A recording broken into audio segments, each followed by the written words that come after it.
ప్రపంచంలో ఏ మూల ఏ క్షణం ఏం జరుగుతుందో వేగంగా తెలుసుకోవడానికి తొలి వెలుగు వాట్సాప్ ఛానల్ ని ఫాలో చేయండి. ముఖ్యమంత్రి రేవంత్ రెడ్డి గారికి మా ప్రత్యేక కృతజ్ఞతలు. ఈ రోజు ప్రతి ఒక్కరు కూడా తెలంగాణనే కాదు తెలుగు రాష్ట్రాలు మొత్తం కూడా సంతోషపడుతున్న ఎన్నిక ఇది.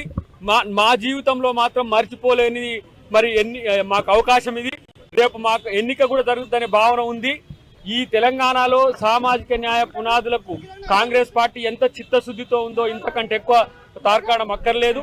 కాబట్టి మేము ఈరోజు తెలంగాణ ప్రభుత్వం చేసే అంశాలను ప్రజల సమస్యలను పరిష్కారానికి మా గొంతును వినియోగించిన ఇన్ని రోజులు మేమే ఇప్పుడు పరిష్కరించే దిశకు మాకు అవకాశం కల్పించిన కాంగ్రెస్ పార్టీకి ప్రత్యేక కృతజ్ఞతలు తెలియజేస్తూ ఒక్కటి మాత్రం చెప్పగలం, తెలంగాణ ఎన్ని ప్రాణత్యాగాల పునాదుల మీద ఏర్పడిందో, తెలంగాణ సమాజం ఏం కోరుకుందో కాంగ్రెస్ పార్టీ అది అందించడానికి సిద్ధంగా ఉంది.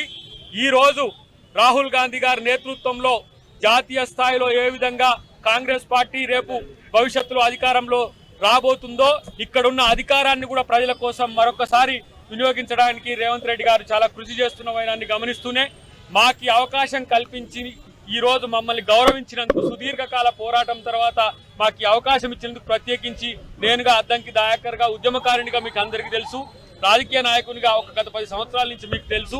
ఈ రోజు ఈ అవకాశం ఇచ్చిన ముఖ్యమంత్రి గారికి అధిష్టానానికి నా ప్రత్యేక కృతజ్ఞతలు. ప్రపంచంలో ఏ మూల ఏ క్షణం ఏం జరుగుతుందో వేగంగా తెలుసుకోవడానికి తొలి వెలుగు వాట్సాప్ ఛానల్ ని ఫాలో చేయండి.